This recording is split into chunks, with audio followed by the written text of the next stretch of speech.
The Book of Honey, by Isita Rashaz, Chapter 13, Crazy Creative Bitch, August 15, 2030, 2 p.m., Honey, leading JJ on a merry jaunt down the streets of London.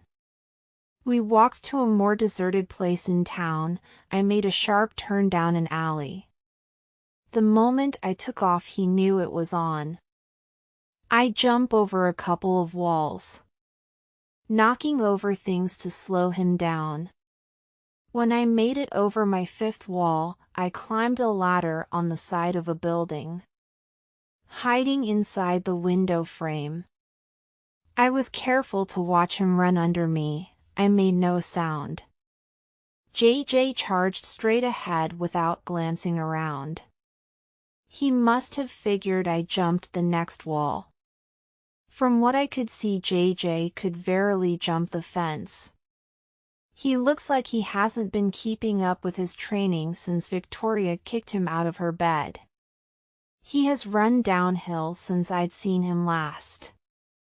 JJ had become Victoria's #1 fuckboy and advisor, thinking nothing could touch him.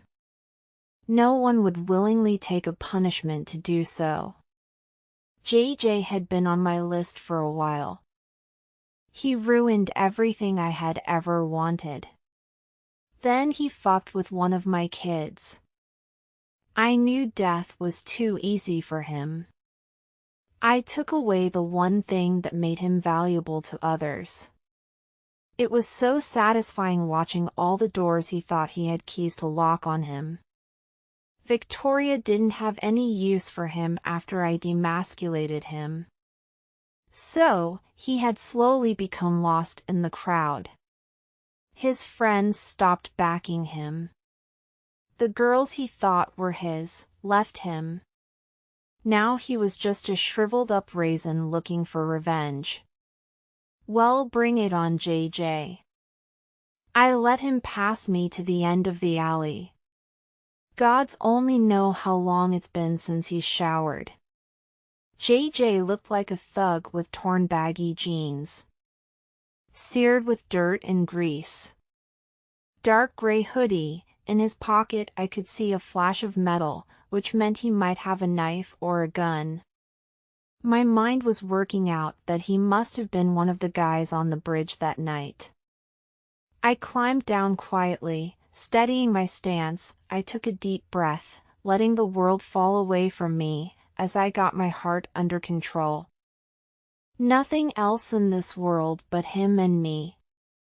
Then the words come to me just like every time. When you make your first move, don't let them see where it's coming from, and make a show out of every action you take. I picked up some glass bottles and a trash can lid. The rain begins to fall. I whistle, and he turns to see me standing there. He whips his head around to see me. He screams, "You fucking little bitch, I'm going to kill you and cut you into little pieces. I am going to make you beg me for mercy." All I can say is, "It don't matter if you kill me, JJ, they're never going to grow back. No matter how much you get me to beg and plead." He screams a furious roar, running at me. The alley was narrow, not much room for a big-ass motherfucker like him. JJ stalked me in a zigzag. He tries to pin me into a corner, maybe thinking I would try and run. I was planning my moves right where I was standing. The alley may be small, but everything is an opportunity. When JJ was 15 feet away from me, I threw glass bottles down at his feet. He dodged and stepped back easily. His eyes were focused on me. He pulled the knife out of his pocket. JJ taunts me. "You missed me, you bitchy little whore." He might think I'm aiming for him, but just in front of him was what I wanted, creating a debris field to work with. With the rain and the glass between us, he is going to work for it. Picking up the trash can lid, I watch and wait for his movement. It never takes too long. Some people are always eager to put their hands on me. Waiting to see is what I do.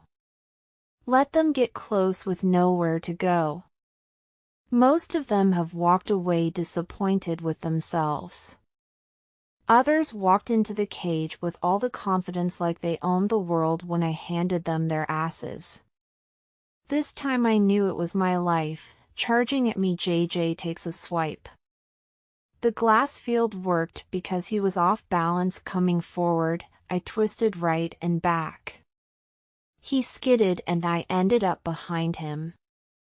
With the lid, I bash him in the head, only clipping JJ before he twisted at the last minute. He makes a shallow slice at my thigh. Feeling a little sting, but it was nothing. I knew I had to keep up the pace. JJ was bound to mess up. Stepping out of his reach, he thought I was retreating. When I bring my leg under his foot, JJ stumbles. I am back on my feet, running to the other side of my glass field. It was risky because I could just as well end up falling. JJ is right behind me. I can hear him breathing, the sound of his feet crunching the glass, fingertips away from grabbing me by the hood. Suddenly, I drop onto all four. He's not expecting this. His full force hits me. But aside from the pain of being hit by a full-blown man, I was doing a lot better than JJ. As he is being launched, I pop up at the last minute to add force to his fall. He is thrown forward, falling headfirst into the side of a dumpster. He went out cold. Standing, I take big, long breaths. When I was certain he wasn't getting up, I checked his pulse. He was alive, the son of a bitch. Flipping him onto his back, I untwisted the barbed wire from my hand, tying his hands and feet.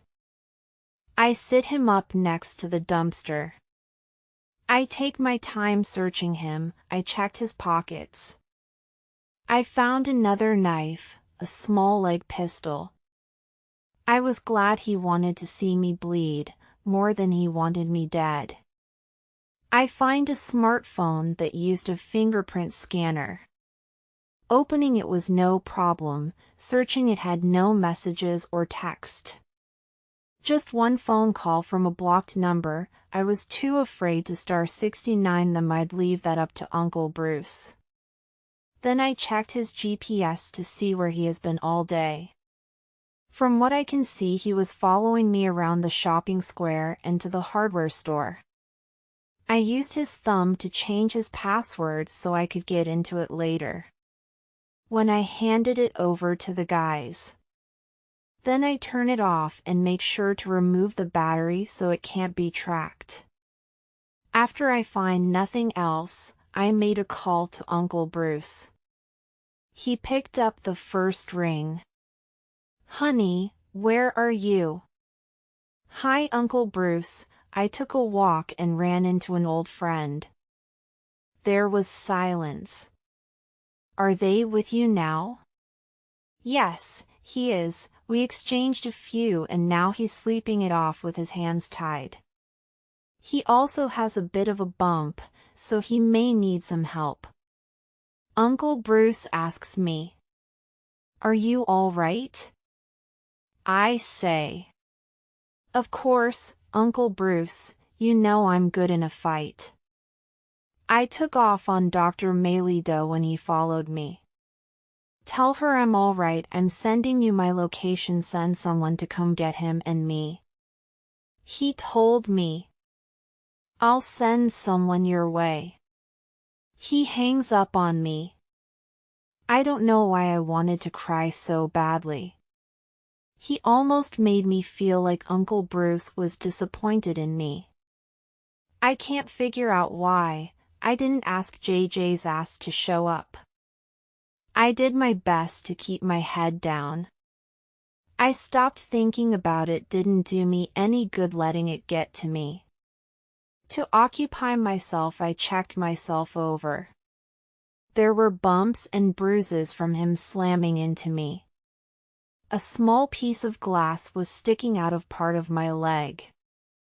The slice down my leg had almost stopped bleeding. I used my mask to wipe it the best I could. Unwrapping the duct tape from my hands, making sure no glass was in the wound. Then I carefully picked glass out of my legs and arms the best I could until help arrived. August 15, 2030, for 30 p.m. William, I held out for days. I was in dread right now. Putting it off as long as possible. There was no getting around it. Not only was it necessary for my job. I was told by Beck to grow a pair. When a man like Beck tells you to grow a pair, it is serious. I stared at my phone for 20 minutes. I tell myself, dear God, William, you are being such a wanker, what can he really do? Pressing the name Noah W. Sheeran. I hadn't heard his voice in 3 years. He did make it to Mother's funeral and the reading of the will. At that point, I was disgusted with both of my parents, one for abandoning me, the other for sticking it to me at every corner. What broke me was sitting at my mother's deathbed, as she cursed at me while I held her hand till she took her last breath. For being my father's son. When the will was read, I screamed mostly at her for all the shit she did to me. Noah was a nobody to me. I don't know him at all. Both of you were utterly useless to me. I don't need your filth and your blood. I have my way to make, because it is clear that both of you have no use for me. My father tried to follow me. I decked him and left. Beck was on duty that day and he was reprimanded for months. But he understands and says nothing. That is one of the biggest reasons Bruce Beck is a man among men.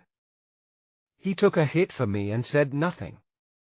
Something neither of my parents was capable of while I needed it. The phone rang once, twice, then a click came on. Hello William, it's nice to hear from you. It didn't surprise me that he sounded like he was expecting my call. I put on my phone voice and say as pleasantly as I could. I use my business voice. Knowing it was the only way to make it through this conversation. Without wanting to drink myself into a stupor. Yes, you as well, sir. There was an awkward silence hanging in the air. William, I would like us to talk. The dread inside me was building, but I held it down.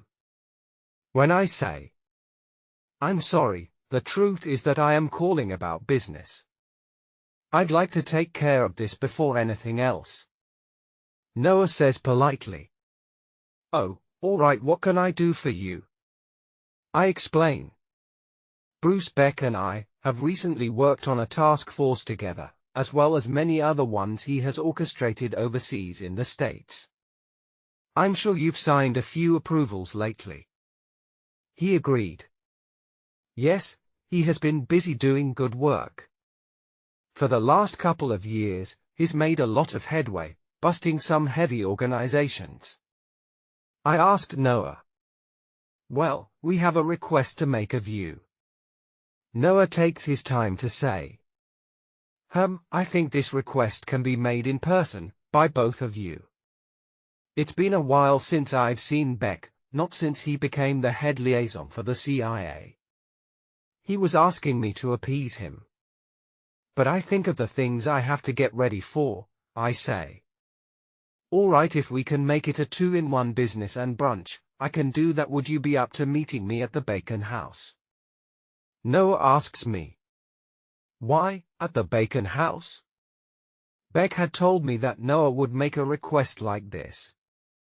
So, I was to respond with a place and time. I'm going to be living there again. I'm starting to renovate it. He almost hesitated. When would be good for you? I gave myself plenty of time to get used to the idea. But I also didn't want to make him wait too long. Especially when I'm asking for a favor.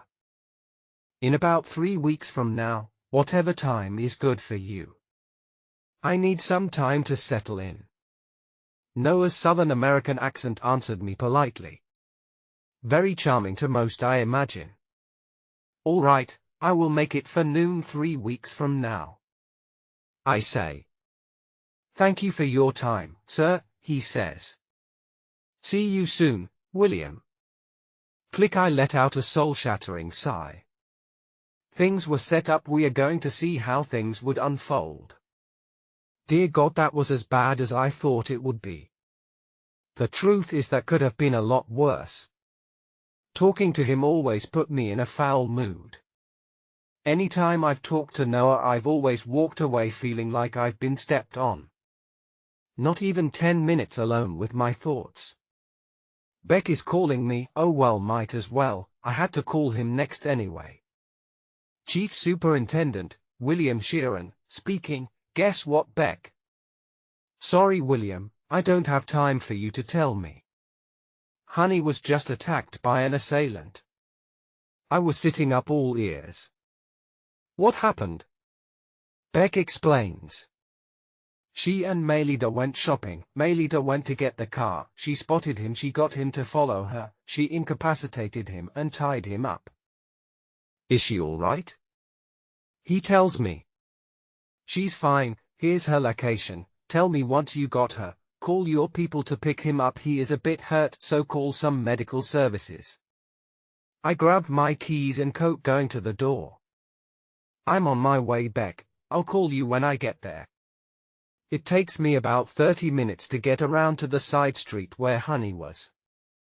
The alley was dark. I couldn't even see. I got out of my car, put on a vest, pulled out my gun and a torch. I slowly walked down the street, till I arrived at the dumpster. August 15th, 2030, 5:15 p.m. Honey, I hide JJ on the dark side of the dumpster. I even managed to tape his mouth shut in case he woke up. Once again, I climbed the ladder to crouch just inside the window ledge. I hear a car pull up, the door opens and someone with a flashlight approaches the dumpster. There is a gun in their hand. The light comes closer, and I see it is William. I climbed out of the window to stand on the ladder. When I call out calmly to not startle William. William, I'm up here, don't shoot me.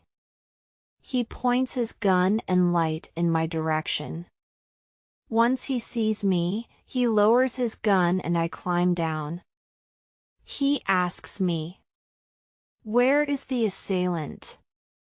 I point to the side of the dumpster, and he flashes the light at JJ. William takes a pair of cuffs and puts them around JJ's hands. All right, we need to go. William leads me to his car. I hop into the passenger side. He gets in and begins to drive. He hits a button on his steering wheel and placed a call. Hello, this is Chief Superintendent William Sheeran. Is this Jimmy? Thank the Lord, a good sensible man is on the phone today. Is Wood or Brahm in? Tell one of them to call me in 10 minutes. He hangs up and pushes a few more buttons. This time Uncle Bruce is the one that picks up. I've got her, and I am going back to the clinic right now. Bruce says, I will be there by the time you get there. Very well, see you when we get there. Just as Bruce hangs up, another call comes in. Chief Superintendent William Sheeran, Wood, is that you? Listen to me closely. I am sending you and Brahm to go pick up a suspect. He is pretty wrapped up and injured. Get some medis and get him checked out. If he's all clean, take him to the hole. If he needs some stitches, put guards at his door. Keep it quiet till I know more. I hear a yes, sir. He hangs up. Then there is silence while we drive in the rain.